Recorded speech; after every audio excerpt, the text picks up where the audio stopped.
Hello everyone, very good afternoon and warm welcome. Happy Ganesh Chaturthi to everyone. Thanks for joining on this Saturday afternoon to another enlightening session of part of Grandmaster series, which is brought together by Healthcare Continuum in collaboration with IIHMR, a pivotal platform where we connect the industry insights with the academia rigor. And today we have a very special speaker, Madhu Krishnan sir. Thank you for joining, Madhu. Very warm welcome. Glad to have you with us. I think I can go on and on to speak about Madhu, having collaborated with him closely. But Madhu is a very distinguished leader in healthcare and data science, joining us to discuss a very critical topic and hopefully give you a very unique perspective on how to navigate the global healthcare landscape as you embark in your career journey and what the role of pharma GCCs are playing from India as they emerge into this next wave.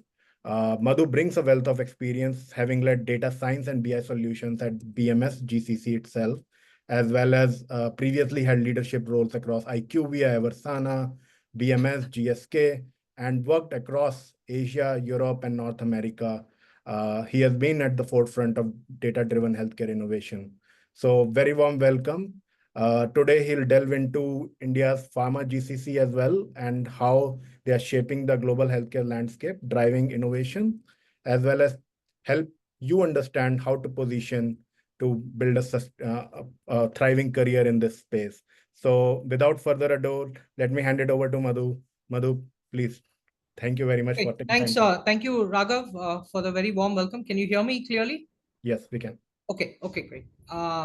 So good afternoon, Raghav, Manish sir, Dr. Pankaj, and all others. Again, thank you for giving me the opportunity to share a few learnings with you. And thank you for spending your Saturday afternoon here as well. I think I have a few slides, so let me just share my screen. But in the spirit of trying to make this interactive, every now and then maybe I'll pause, and pause to see if there are any questions. And Raghav, if you can just help me navigate that, that would be helpful. Absolutely. Right, that way it's most beneficial to the participants. I think towards the end I'll also leave my contact info, so as you are searching or needing guidance on career opportunities, feel free to reach out to me. With that, let me just share my screen here.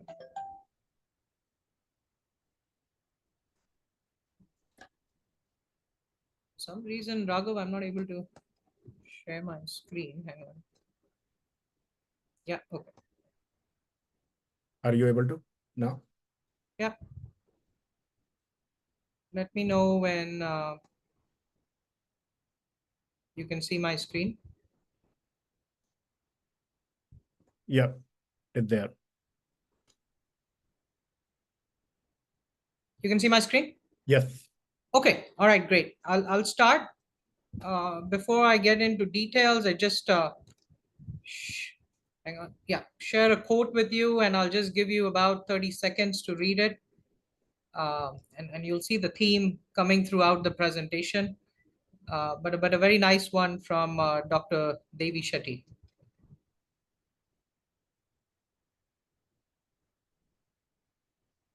I'll keep going. So really 4 objectives today.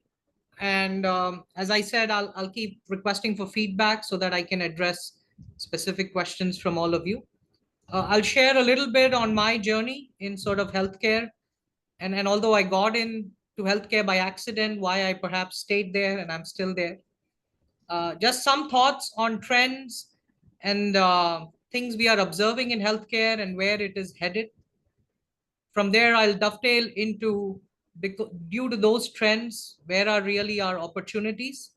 I did get feedback from Dr. Pankaj to spend a little bit of time on consulting, so I will address that. And then I'm currently at a GCC with Bristol Myers Squibb in Hyderabad. Also attended some conferences, and there's a huge wave there. So I'll talk a little bit about what I see happening there. Okay. So very quickly, just on my background, I have over 22 years of experience in sort of healthcare. And that's largely been in the commercial world. So my experience has been both in consulting as well as the industry and pharma companies. And you can see the logos there. Also across geographies, I worked in the US, I worked in Europe, and then also had the opportunity to work with IQVIA in India for a couple of years, right? And of course, the healthcare landscape, policies, the problems you're solving are different in each of these geographies. But throughout the journey, I've sort of built expertise in commercial, in data and analytics, to solve various problems for the industry, right? Just to give you some examples, in India, when a big healthcare or like when a big group was trying to enter healthcare, we were helping them with where to enter in healthcare, what the strategy should look like, how much should they invest, etc. Within pharma, help them with various things, including how to support their reps, how much to spend on various advertising and promotion investments, etc. Also done some real world evidence studies as they launch products, how to think about real world evidence, how will that add value to sort of promotion, etc. Forecasting is a big part of any of these companies and processes, especially as they get into uh, acquisitions as well as they get into earnings calls and stock prices, right? So done a fair bit of work. I think in the US, I will specifically highlight that they are very data rich, right? In 2005, 2006 itself, they not only had sales data at a doctor or account or hospital level, they also had anonymized patient level data. So a lot more insights can be generated, obviously, since the data is available. But we'll talk about where India is headed as well there right now, right? And I think perhaps the big learning from the 20 years is I kept my domain the same. It was pharma, life sciences, or consulting. It was commercial, and within that, data and analytics. So perhaps one tip for you guys is, try to figure out which space you want to operate in. There are a lot. I will talk about it. But then that's probably a path to developing expertise over time. Very quickly, in addition to sort of my professional background, I urge youngsters and want to make sure you guys have a vision for your life as well, because I'm sure all of work is a part of it, a very important part. So for me, it is to serve others. I lived 20 years in the US, came back to India, have been in India for about 4 years now, basically to serve my parents. I spent a lot of time on philosophy and astrology as well. I actually think of astrology as the original data science. So I urge all of you to also think through a vision statement for your lives. With that, let me quickly get into just sort of what's happening in healthcare. Some of these you may be well aware, so I will also pause later for questions. And then also just discuss some triggers on what's happening. So first of all is just the population, right? I think in the next, by 2050, I think we'll be somewhere in the 9.5, 10 billion globally. And I think the important thing to remember there is at least 2 billion of those will be over 60, right? And part of that could just be because, several advancements in healthcare over time with vaccines and hygiene and all. And also, I know a lot of folks are working on anti-aging. So whatever it is, I think we will have a good chunk of the population, somewhere in the neighborhood of 15 to 20%, who are well over 60. And along with that, comes sort of, I guess, opportunities, if you will, right? I think a lot of work is happening in sort of just understanding the human genome and genetics.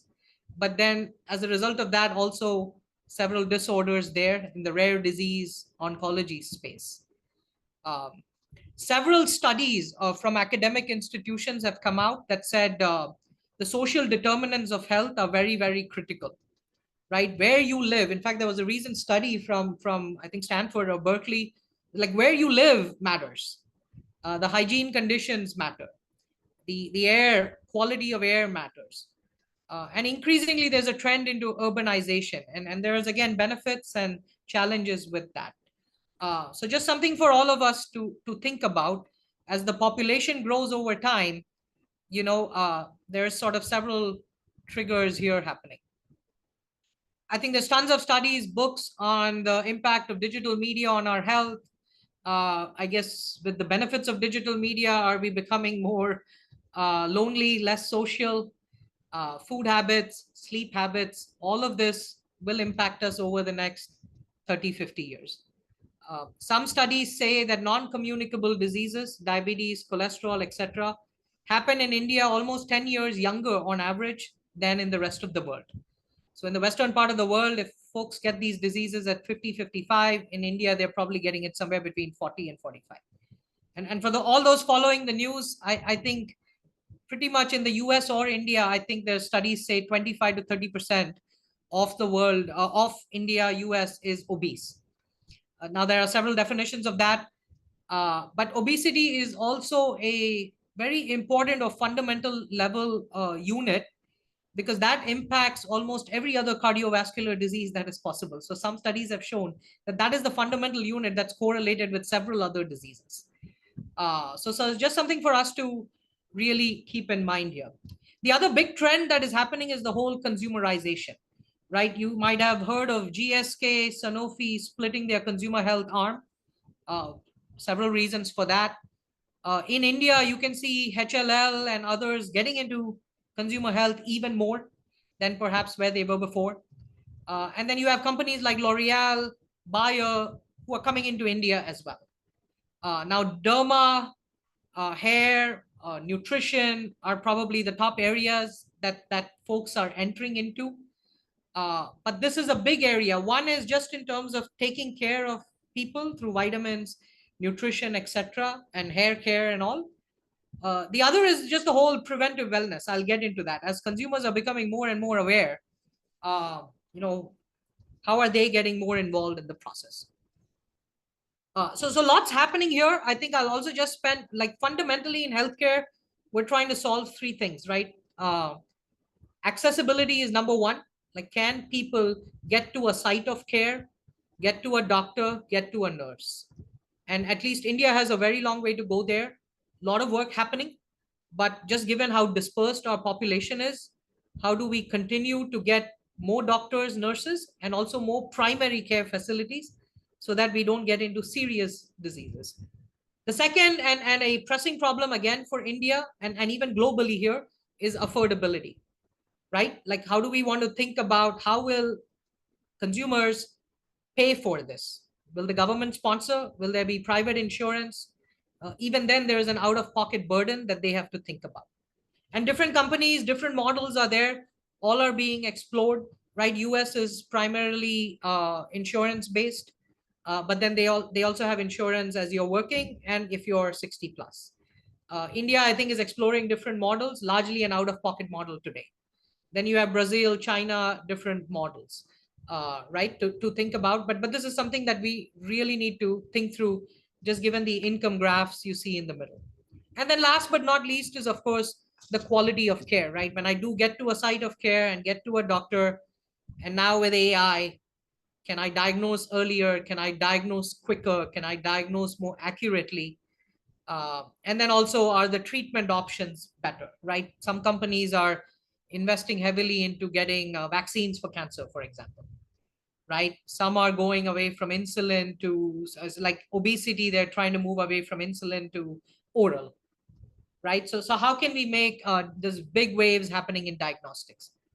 So I'll just pause here in terms of aging population, lot of trends we see both affecting health in sort of negatively, but then lot of things for us to do so that we can negate that.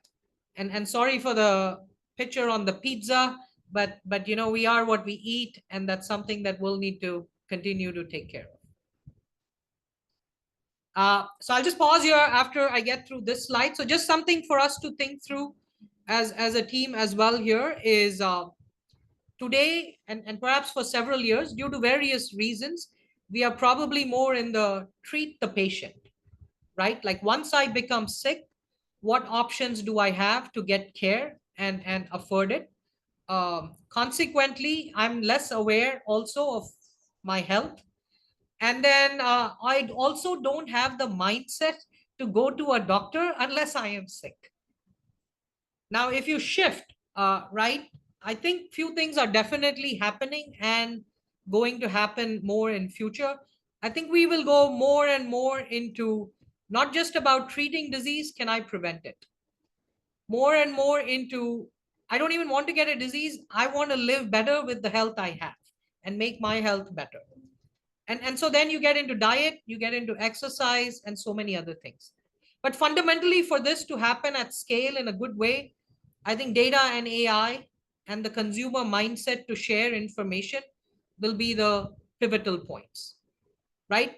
If you just think of Amazon today, at least in the US, Amazon has data on Madhu, the consumer, my credit card. He knows what I watch on Amazon Prime, probably what music I listen to. Now they are piloting doctors visiting my home. They also bought pharmacies, pill packs, so they know what prescriptions I order. And they can easily get connected to my insurance. So the only thing they don't have today is perhaps my blood tests and other tests from the hospital, but you can imagine with interoperability and other things, they can get it. So we are very much probably not there, but data and AI and algorithms exist to say, Madhu, you've been watching Amazon Prime for 2 weeks in a row. It's time for you to exercise. Or Madhu, this is what you've been ordering, and I think you need to get some vegetables and fruits. And some studies in supermarkets in the US are already saying food doctors are doing food prescriptions in addition to medicine, right? So again, with data and algorithms and digital access, this can be done at scale.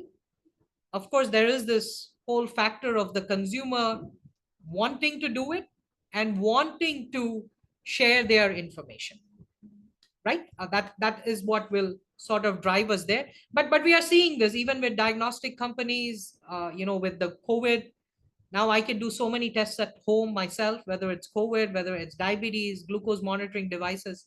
So there is so much already happening in this space. I'll just pause here, Raghav, for any questions or comments from the group.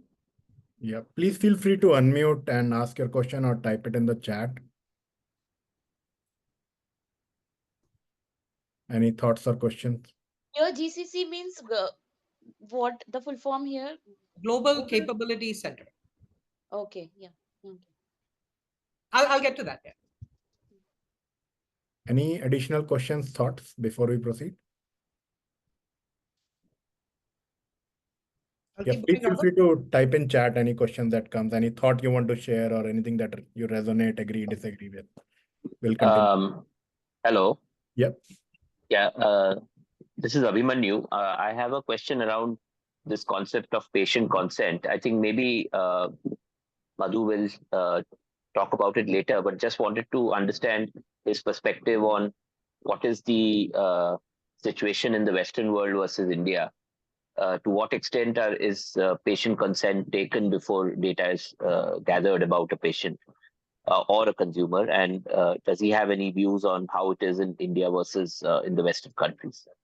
Yeah, no, absolutely. Abhimanyu, I think it's a great question. So at least what I've seen earlier on is, right, in the US, because insurance, folks have insurance as long as they're working, etc.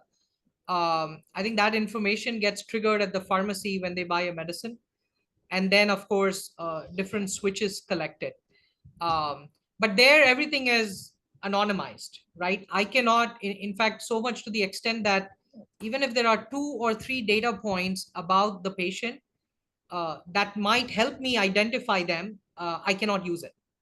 So I think in the past, what's historically happened is you would use de-anonymized patient level data, in which case then you still use the data to analyze national level trends, understand incidents, understand line progression, etc. But obviously you can't cater to the individual customer, right? I still have to get back on whether it's the tech companies and others. There's this huge consent forms that they take upfront. but I'll have to get back to you on exactly how companies are using that. But largely the data itself, we will have to get consent either at the hospital, where they're getting care, and or the pharmacy, and or all the tech apps that they're using that can then cater to them. But I'm sure with Apple Health and or Amazon and others, there is that. I think India are probably still very nascent stages. I know several companies and startups are working to build the data infrastructure and get information. I think we're still at a de-anonymized level, if you will, here, before we get to the individual customer. But some of the government initiatives also on ABDHM and other things, eventually can you get to an Aadhaar and other things? I think we'll have to see. So once that's set up, then I think the next question will be, do I have consent and what do I have consent for? Right. Thanks. This was very useful. Thanks. Sure.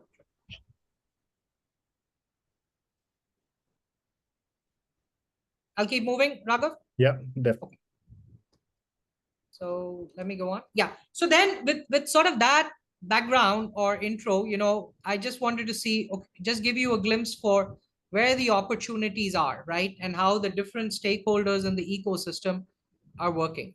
The government, of course, that itself is an opportunity in terms of Manish sir and I were just talking about policy and other things coming about.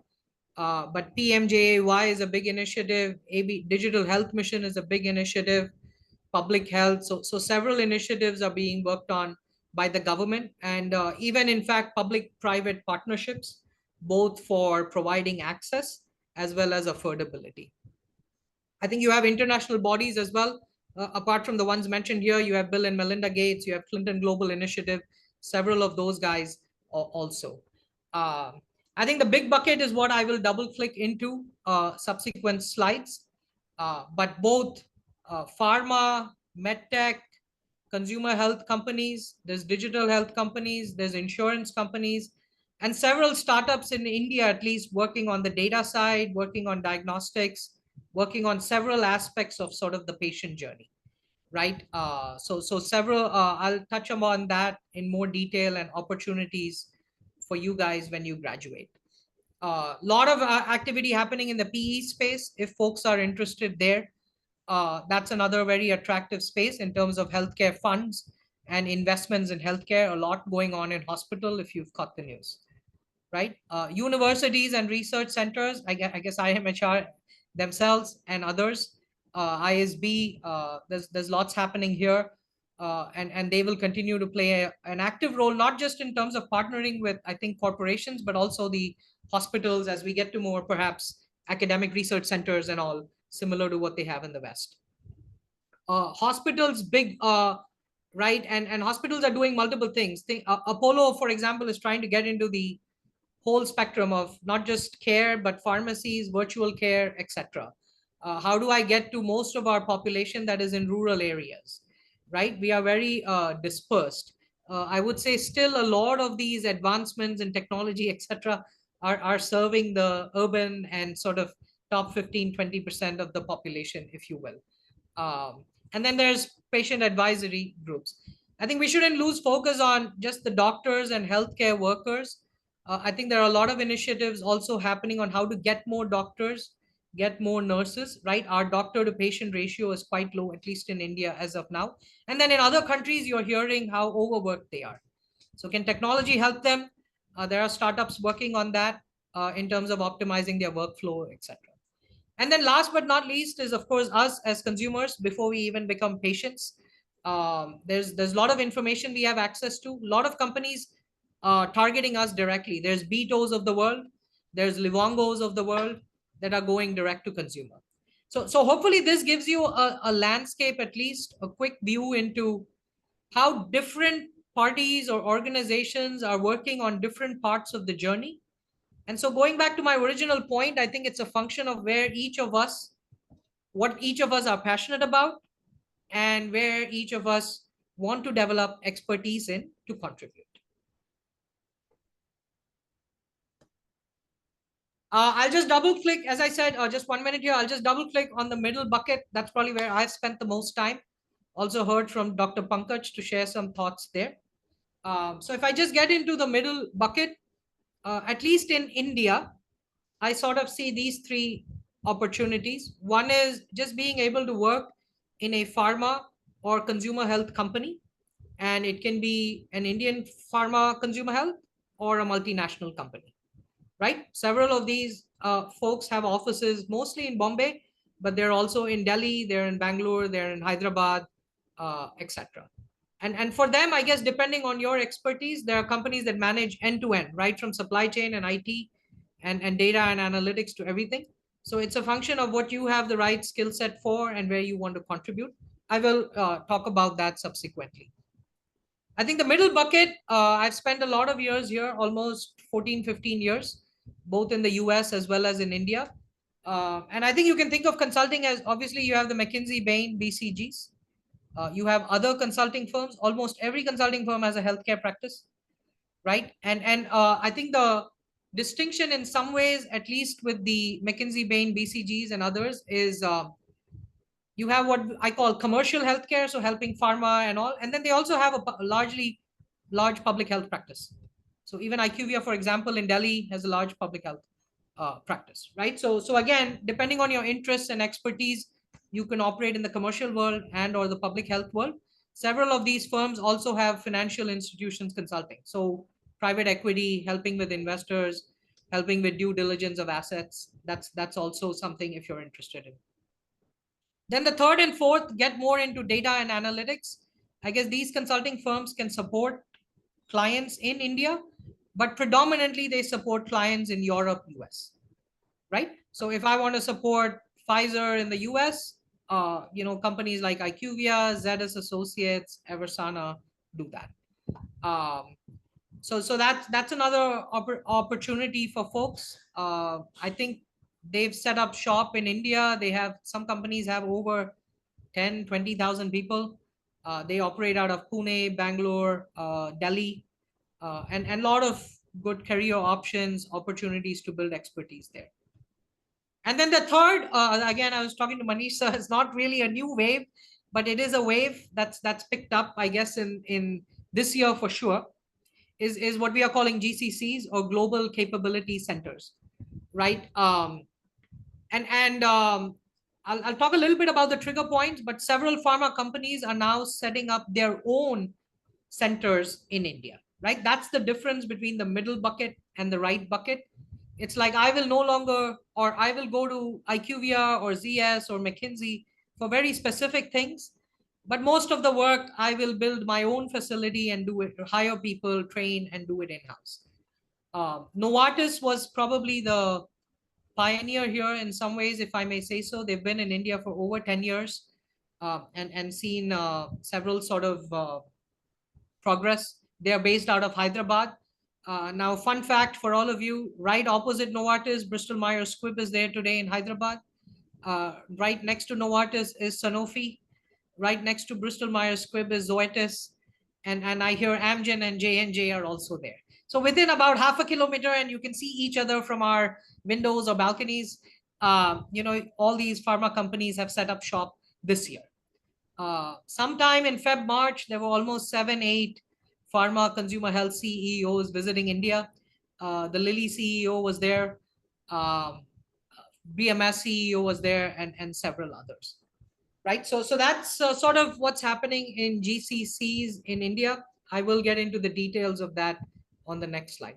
Yeah, I'll take a pause here. I think Hayati ji, you had a question about GCC different from pharma and consulting companies. Hope that got answered. Yes, sir. Yes, thank you. Yeah. And also in terms of GCCs, right? Like you have, I think I have the next slide. I'll share it with you. Hang on. I'll come back to that. But yeah, here you can see in terms of GCCs, right? In Bangalore, for example, you have Lilly, you have GSK, etc. Hyderabad has several that I spoke about. The ones we are showing in Mumbai, Pune are part GCC, but part also the local pharma company and that facility. And then you also have insurance companies. Optum is a very big one in India. So several folks over here. And the fundamental difference, again, to Kayati's point, is companies are setting up their own sort of India affiliate. So it'll be Bristol Myers Squibb India Private Services Limited, similar for Novartis, others. They hire people, you're a BMS employee, and you will work very closely with the US, Europe, BMS employees. You will still deploy consulting companies as and when needed for specific purposes. And just to give you some stats, I was at an EY conference recently. I think there are about 1,700 GCCs today, not just in healthcare, across the board.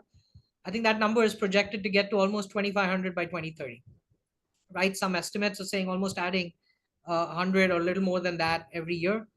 I think the value propositions, at least, are many. It's not just about cost or profits, but also how to drive top line, how to innovate, and several COEs coming in the AI and data science space, not just from GCCs, but also the governments and states. And then the question also is the GCCs are also in different formats. Some like BMS, Novartis are on their own, like fully BMS, Novartis employees. Some are saying, hey, I'll partner with a vendor, right, to start with. I think Roche is like that. And so then they do that. And then there's a mix in that spectrum. So again, depending on talent, depending on their investment and sort of other objectives, GCCs can operate anywhere in this spectrum. In terms of what they do, at least, on the left side, you can see a lot of play in sort of the tech space. So whether it's big data and analytics, whether it's healthcare IT, whether it's applications for the workforce, a lot on sort of the AI, ML space, cybersecurity. So a lot of things happening in the tech space for sure. But in addition to that, drug development is happening. Clinical trial support is happening, both from us as well as consulting firms. Lot in the commercial part of the organization. So how to help the commercial part of organizations with forecasting, with increased top line, with market access. And then other functions too that are very critical to drive the business: finance, human resources, etc. And then also supply chain or sort of manufacturing, global product supply, that as well. So as you can see, several functions are being operated out of India in the GCCs. I think there's a question in the chat. Yeah, I'm just reading it from Sriram. Feel free to unmute and ask. Yeah. Like pharma companies here rarely hire for key decision making. Okay, I think Sriram, you will have to explain what you mean by that. But I, at least from my perspective, if I read your question right, I mean, whether it's Indian pharma or MNCs or even these GCCs, I think they're hiring for key roles. In fact, one thing I've heard also is how can I guess the key personnel at GCCs also be part of the leadership teams globally for the company. That's very much happening as well as being discussed. And also in some companies, although your role is in India and the GCC, you could be reporting directly to your counterpart in US or Europe. So very much the focus is on inclusion. The focus is on making although you are in a different geographical location, you're very much part of one unit. And even in Indian pharma companies in India, I mean, definitely you're hired as CEO, product managers, marketing heads, analytics heads. Several roles are definitely open. Understood. Yeah. Thanks. I hope that answers your question. Let me know if you meant something else or any add-ons. Yeah, it does. Actually, just a small additional question to that. So what I meant was there are opportunities, but mostly what I see is for mid-level or higher level roles. I mean, people who are 10 years into the industry or 15 years into the industry. But for example, I'm 3 years into healthcare, like from 2021 to now, I've been in healthcare. So for me, I think if I search for roles of 3 to 5 years experience, I think I find very few, especially I live in Hyderabad only. So that's why I asked you this question. So yeah, just wanted your thoughts on that for Got it. No, early depends career on questions. Yeah. your background, but I'll tell you, like at least from my personal experience also at GCCs, I mean, we are hiring folks with all years of experience. In fact, if you think through the pyramid structure that folks want to establish, there are a lot of folks with 0 to 2, 2 to 4 years of work ex. I guess since you're in Hyderabad, call me next week. But there is. I think it depends on what who your target companies are and sort of what opportunities you're searching for. The one thing I will say in if I just go back to this slide, the middle bucket of consulting career and the right bucket of GCCs, remember they are also hiring a lot of people. So there is a scale element to these two. I'm sure it's on the left too, but the left scale could be in manufacturing and other things. The middle and the right scale is in data, in analytics, in finance, in technology, right? So I think it'll depend on the companies you're targeting, maybe the specific functional area and perhaps the timing as well. True. Yeah. But I can tell you, IQVIA has more than 10K people. ZS has more than 10K. I think BMS, Sanofi have very aggressive plans. Novartis has in the thousands. So Axtria recently set up shop in Hyderabad. So I think we'll need to chat more, Sriram, on where you're looking. Understood. Yeah. Thanks, Madhu. That helps. Yeah. Thanks so much. Okay, if there are no questions, I'll just continue again for perhaps the youngsters in the group, and maybe that's most of us. But just few things for us to think through in terms of what skill sets, right? And perhaps this is not restricted just to GCC, especially with the AI wave coming in. But I think for a career in commercial or even in research, etc., I think data analysis is becoming very, very critical. When I joined this industry about 20 years ago, I was an engineer with a master's and I got the job. Today, there are several programs with data science, business analytics, etc. Right? So you're getting specialists. I think algorithmic knowledge is very key, increasingly. And then the math and the stats. So I think these three things, if you combine together, are very, very critical. I can't stress enough domain knowledge, whether it's commercial, whether it's regulatory R&D, whether it is clinical. I think these things become very, very critical. And I have another slide I'll tell you. I think increasingly the question is, how do we as human beings partner with AI? And at least some early studies seem to say that that partnership is more efficient, more productive than just us alone, at least, right? So definitely think through that as you're building skill sets in your current educational institution and or other options that you have. The other thing, there was a very beautiful piece by Thomas Friedman, I think in 2016 or 17 in the New York Times, right? With more and more AI coming in, several functions can be automated, will be automated. And so I think the question for us as humans also is, very early on, Rene Descartes said, I think, therefore I am. I think we are probably evolving into a phase of I care, therefore I am. As I said, as you're leading large teams, as you're working with stakeholders in India, across, and more interdisciplinary, I think the question for us is, how do we develop skills to work with multiple folks for a common purpose? And how do you sort of help motivate team members, right? So I think that's something for us to keep in mind.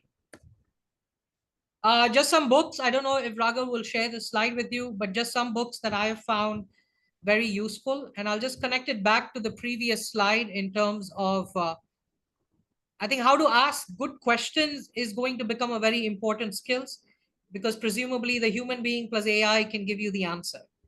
So the question, the real thing is, how good a question am I asking? I think very important on the bottom left to think through how to show information in a good way, how to present info in a good way, communication skills, so pyramid principle made to stick. And then also think about frameworks. We have access to a lot of information. How do you put it in a structured format so that the audience can grasp it. So design thinking is a good one. The other is whether it's the PowerPoint, Excel Copilot or the AI code editor. I think start to immerse yourself in partnering with that as well. I'll just pause again, Raghav, for any other questions or comments. Feel free to put in chat or unmute yourself. Any questions, any thoughts, anything that resonates, any Books for personality development as well as for the AI related. What is going on in the latest trend to catch up the trend? So if I understand, in personality development and Means these books basically one is related to design, one is related to prompt engineering, one is related to how to measure your life, different domains, no? Like that I'm just querying. I'm just asking question, that's all. Sorry, what was the question? My question was, so these are like the books you like the most that you are suggesting us, like maybe you can go through this like that.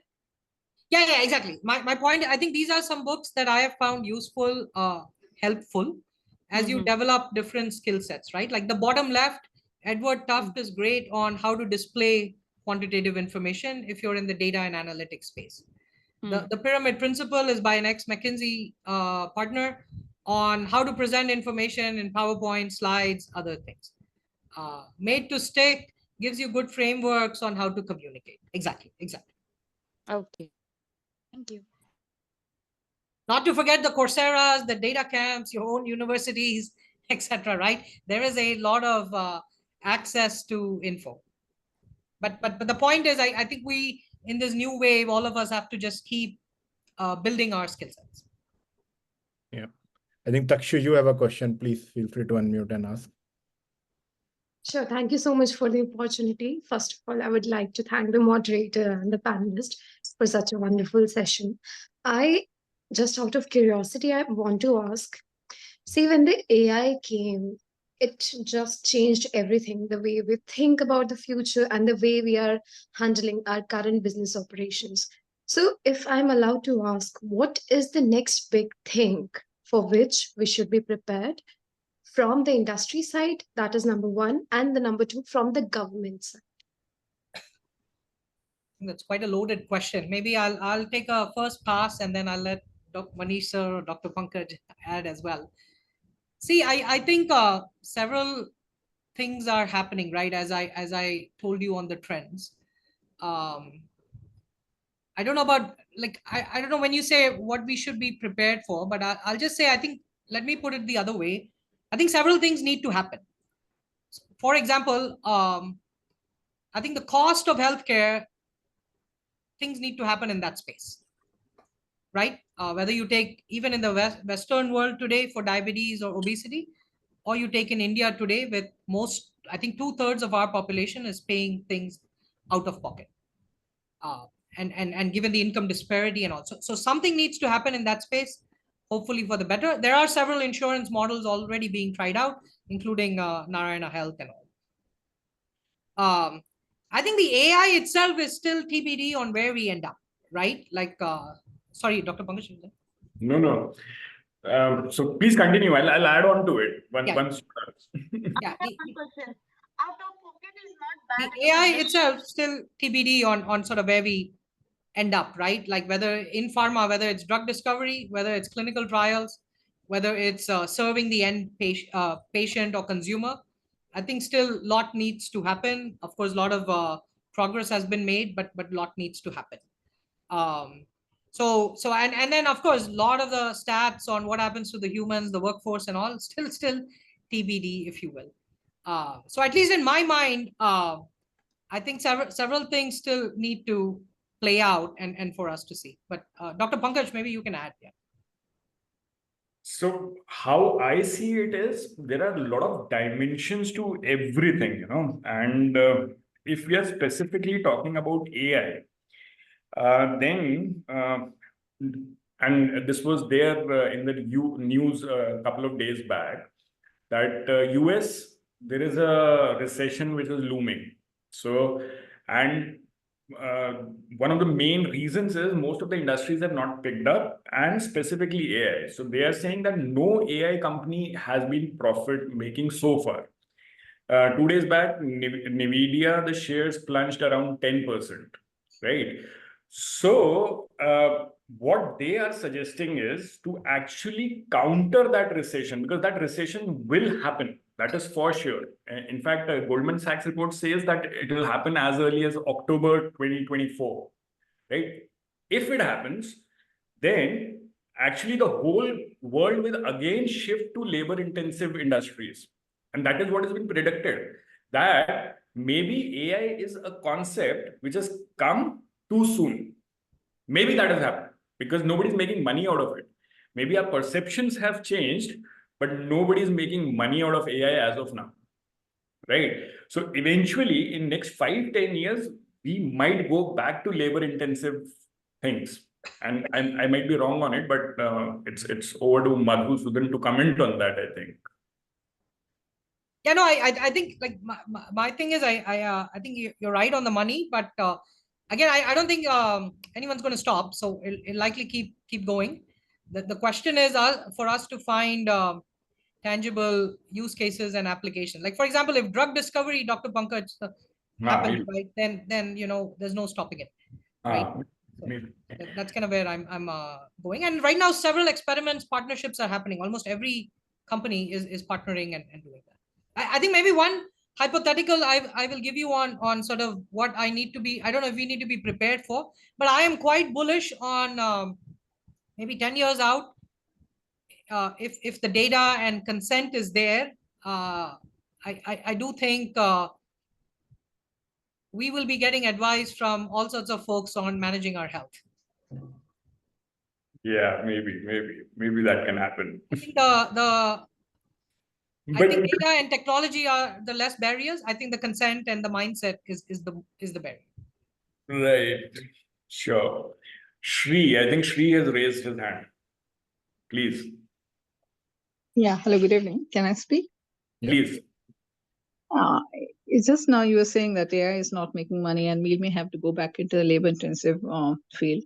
So since you were saying that, I'd like to know, why did you say that there was no? Why do you think the labor-intensive thing is more better and AI is not making money? What is the reason why it's not making money and was not catching up? Because and this is what I've heard from the news and on all the reports which are saying, because see, for the global economy to survive, every person needs to make money out of it. That's the basic idea, and the way it was functioning is China was the basic supplier to the world, right? So that was the major factory to the world. But China eventually actually shifted, it ran into aging population. So what is said is that it became too old before it got rich. Something like that happened. So they are actually dealing with aging population. So for them, they have actually shifted into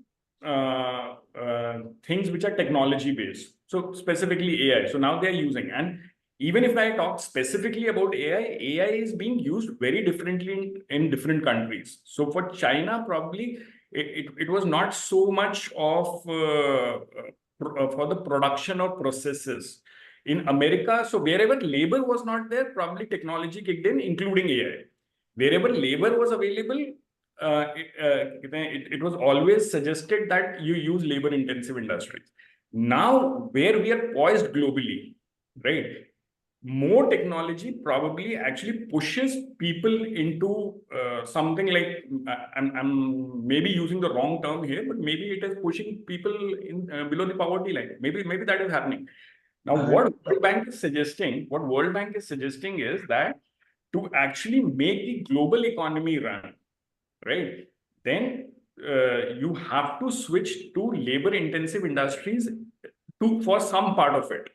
So maybe, and again, what Madhu Sudan was saying was right. Maybe there are certain industries like drug discovery. Maybe you can actually use AI in those industries. But for the most part of it, AI would not be that helpful, right?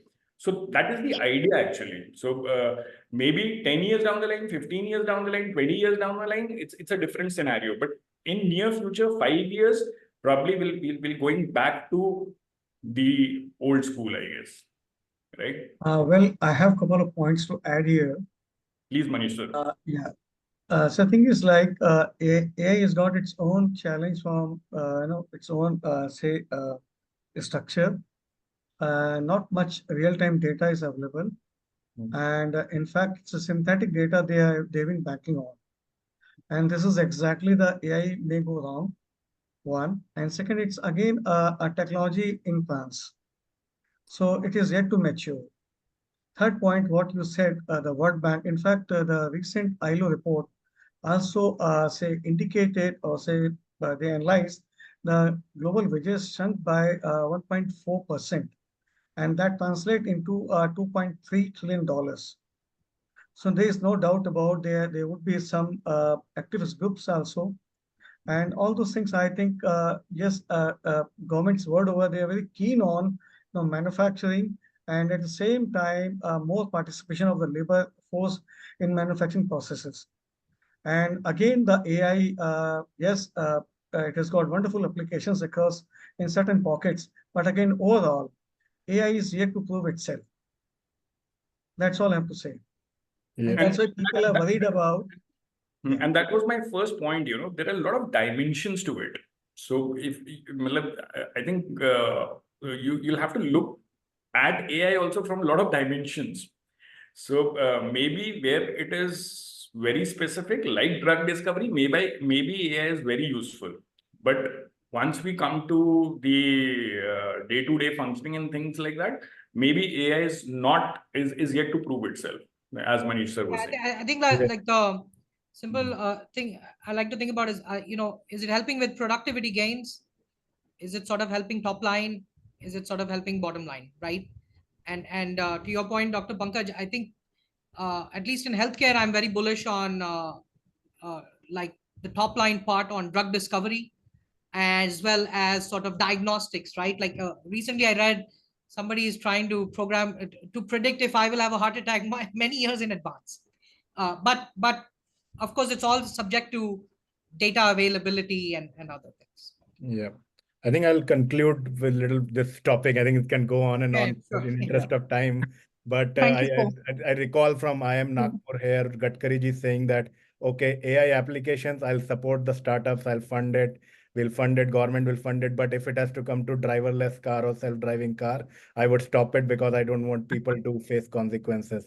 So I think that there is a risk element also to be balanced there with the applications, and maybe I'll conclude it with that and let the session proceed on other topics. Yeah. Good conclusion. So so I think I'm done. I hope gave you a flavor for sort of healthcare. Very exciting space. Also a space that helps us with give something back to the community. So I'll just close with just be very clear as youngsters in the university. I'd urge you to be very clear on your bird's eye. Like, what is the goal? There's several areas and opportunities and things are exploding. But perhaps be very clear on the target, and I think patience is a virtue. So spend many years, honing your skills so that you are successful. With that, I wish all of you the best. I am on LinkedIn. This is my email.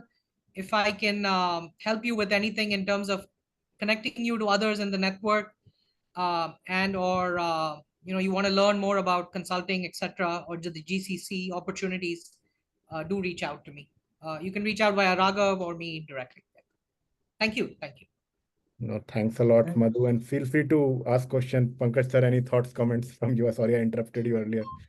Please. No, not at all. So it was a very interesting session. Madhu sir, thank you so much for such a wonderful session.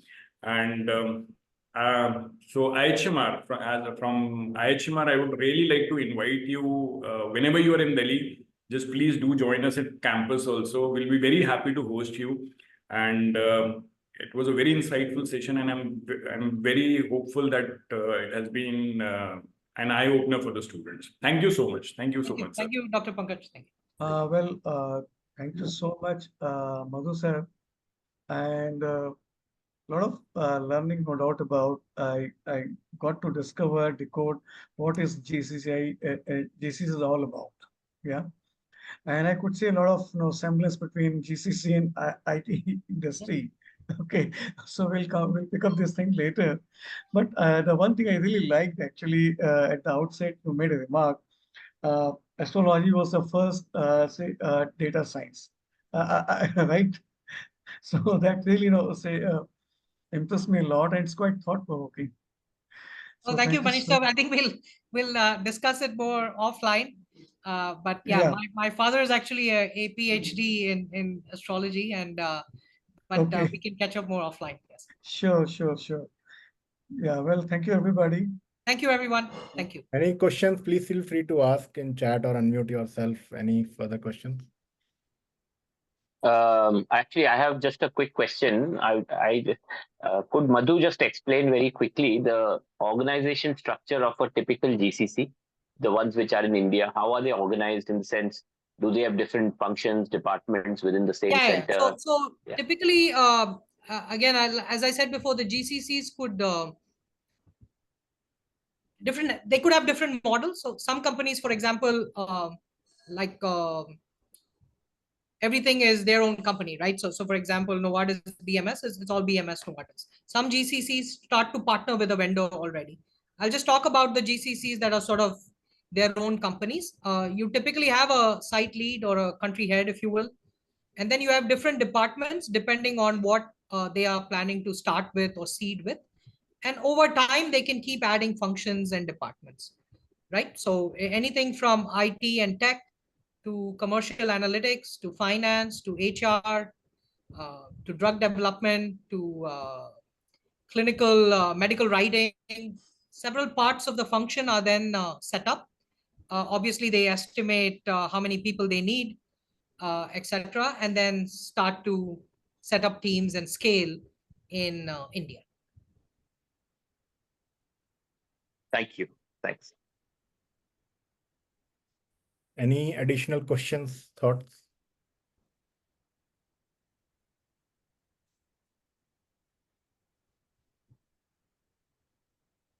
Madhu, you want to stop sharing and maybe open? Yeah, I can stop it. Yes.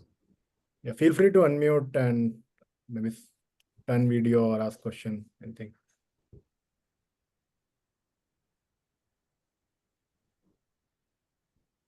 I think with that, maybe we'll conclude the session. I hope everyone got a very eye-opening insights from Madhu, and I think I see some comments for wonders. Thanking you for the wonderful session, and astrology, no more a data science. all these comments coming in. So definitely it was lot engaging and lot insightful for everyone. Thanks, Madhu, for taking out time today, and thank you everyone for joining us on this insightful. Thank you. Thank you very much. Thank you, everyone. Thank you.